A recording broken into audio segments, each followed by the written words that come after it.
guys, so now we're going through the back squat.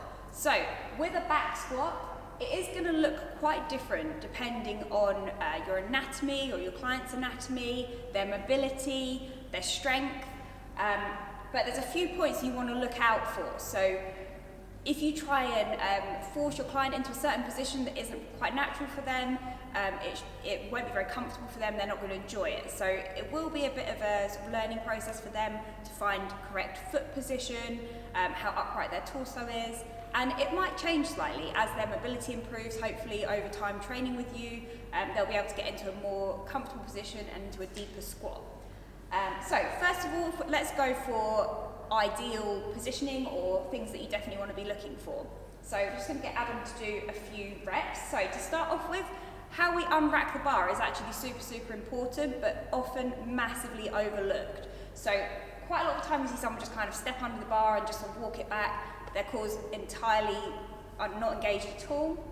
So what we want to do is take a good firm hold of the bar and then really come underneath it, squeeze those shoulder blades together, and you want the bar to be sitting on your traps. So you can sort of say to your client, it's the meaty part of your back or of your shoulders, rather than sitting on any bone. So if they look at all like this, the chances are it's kind of sitting on their neck rather than on their traps. So if they squeeze the shoulder blades together, nice proud chest, that's the position that you're looking for. Bracing is really important here, so you just relax for a minute, Adam, sorry, so you don't have to stand there. A lot of the time, as I said, you'll see people just kind of stand up and then they might look a bit like this when they're walking back, a little bit jelly legs. That would be a big sign to me they haven't really braced their core. So you've got into position under the bar. What you can imagine here is you're taking a big deep breath. So you can imagine there's a balloon in your tummy or something, you're breathing out into it, and then you hold it. So what I might say to my clients here, especially when they're starting to do heavier sets, so maybe just doing 5 reps or so, you can say to them, imagine that you're going underwater every time you squat, right? So you imagine the water line's at about your neck. So if you're going underwater, what would you do? Deep breath, you'd hold it for the whole time you're underwater, so the whole time you're doing a squat, then let the air out at the top. When you're doing bigger sets, 8 to 12 reps, you might find they're gonna have to breathe more regularly than that, but you still really wanna reinforce that feeling of a braced core. So how I recommend you do it is you get under the bar, take a deep breath, brace, and then step back. So really, if we go through that now, really reinforce that. So Adam's going to get a nice position with his shoulders. So you see he looks really solid. He's going to set his feet at his squatting stance. So let's say for most people that's just outside hip width, and toes can be pointing slightly out. So we probably look for 11 and 1. Anything more than that, that's going to be quite an excessive foot turnout, and that would be an indication that the ankle mobility is not that good. So that would be something to work on. From here, take that nice deep breath, brace the core, and you're sitting your bottom almost straight down between your heels. That's it, good. And looking out top, good. Just go for a few reps for us, Adam. So he's keeping his spine nice and neutral, chest is upright, and he looks in control of the bar. You can see the bar isn't moving around at all. He's got it fixed. It's almost like he's pulling the bar down onto his back. And then as he's finished, he's just going to walk it back in. Brilliant. Okay, so that was good technique. We're going to go through a few of the problems that we commonly see. So I kind of already described unracking the bar with bad form. That's one you see quite a lot of the time, just sort of getting under it, and that's where someone's thinking about just having the bar on their back rather than thinking about, am I squeezing my shoulder blades together and pulling the bar down onto my back. So I think Adam showed you guys there that one. A good way to test this when you're warming up, if your client gets on the bar and then they've walked it back, even with an empty bar or even a stick, if you can move that bar and it moves with them, then the chance of them, they're not really fixing it on their back. So Adam, if you just unrack it for me. Badly. Correctly, sorry. Just do it well, that's it. So you see here, if I actually try to move the bar, Adam's really holding it in place. That's what we're looking for. So he's got really solid set-up position. Okay, so other problems that we might see is what you might have heard called a butt wink. So with a squat, what we're looking for is that the spine and pelvis stay in alignment. So we don't want this to happen at the bottom, tucking under of the pelvis, so that slight rounding at the bottom.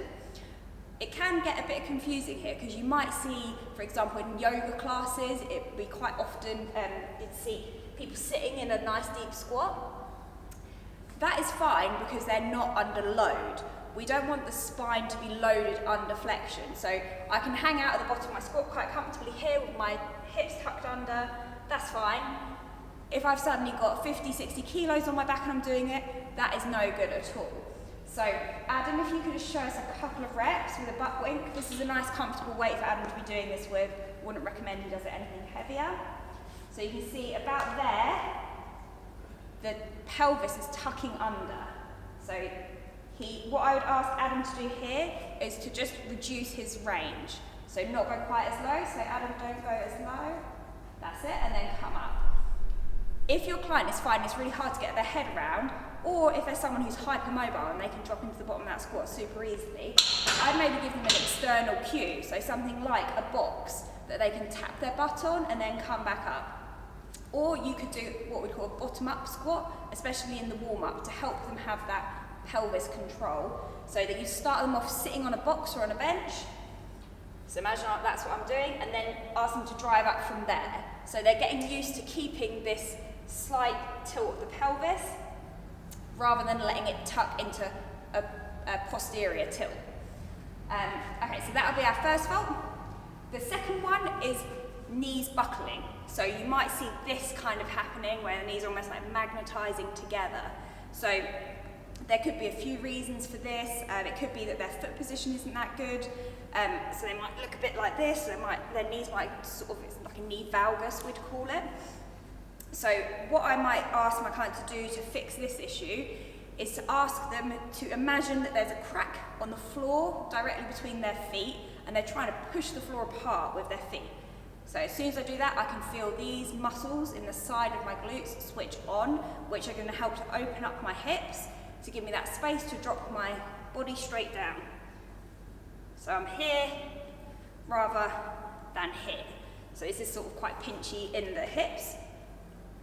You could also get your client to pop a resistance band on in the warm-up maybe, or to help them get that feeling of the glute medius sort of activating. So you'd pop that on just above the knees and ask them to actively resist it.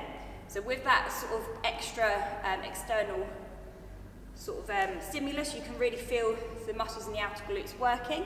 And then once they're under the bar, you can ask them to try and replicate that same feeling. So Adam, do you want to just give us a couple of reps with your toes pointing forwards and a bit of a knee cave happening?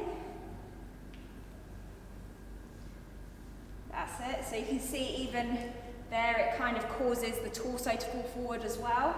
Now if we ask Adam instead to imagine he's pushing the floor apart, nice upright chest. That's it. So you can see now his knees are tracking out over his feet, which is what we're looking for, a nice strong position.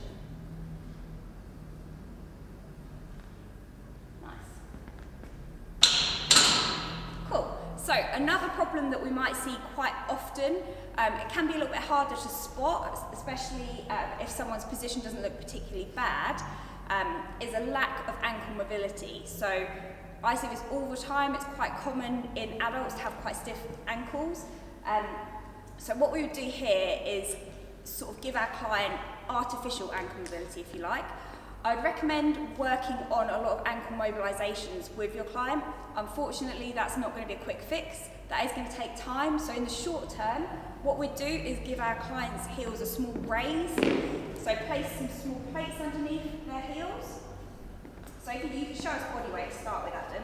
If we just ask Adam to do a body weight squat off the plates to start with, and then on the plates. So you can see instantly that's given him so much more range and usually a more upright torso. So if your client is struggling with depth of squat, this would be a really, really good option to go for.